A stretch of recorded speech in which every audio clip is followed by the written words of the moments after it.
Welcome to my channel. నేను ఈరోజు చూపించబోయే రెసిపీ అరటికాయ పిడుపు ఎట్లా చేయాలని రెసిపీని చూపించబోతున్నాను. చూడండి, నేను కడాయి పెట్టుకున్నాను. ఆ కడాయిలో మంచెనపప్పు కొంచెం వేస్తున్నాను. చూడండి, మంచెనపప్పు, ఆవాలు, కొంచెం చిటికెడు ఆవాలు వేసేసి అది బాగా ఏగనిచ్చాక మనము పచ్చిమిర్చి ఒక 4, ఒక అరటికాయకి 4 కానీ 3 కానీ పచ్చిమిర్చి వేసుకోవాలండి.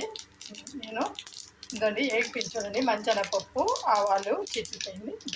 మంచెనపప్పు ఒక 4 వేస్తుంది. పచ్చిమిర్చి ఒక 4 వేసానండి. ఇది కొంచెం బాగా ఒక 2 మినిట్స్ అన్నా వేగాలండి.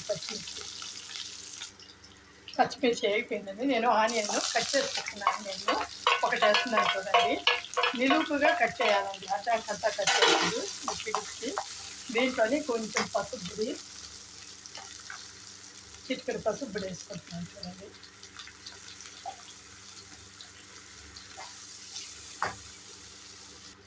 కరివేపాకు రెబ్బలు కూడా ఒక 4 వేస్తున్నాను. చూడండి, ఇది బాగా మగ్గాలండి.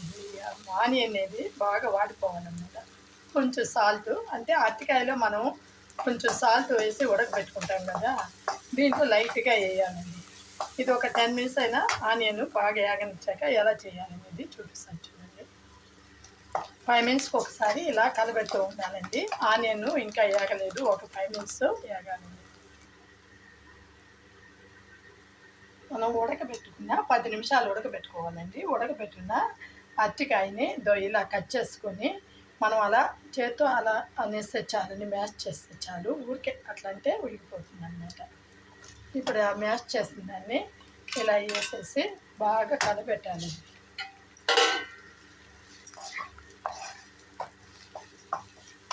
ఇది కూడా ఒక 10 నిమిషాలు బాగా వాడాలండి. అరటికాయ అనేది వాడితేనే టేస్ట్ వస్తుంది అన్నమాట. చాలా సూపర్గా ఉంటుందండి. నేను చెప్పినట్టుగా మీరు చేసుకొని తిని మీకు నచ్చినట్లయితే నాకు సబ్స్క్రైబ్ చేయండి, లైక్ చేయండి, షేర్ చేయండి. ఏం ఈజీ మెథడ్ అండి.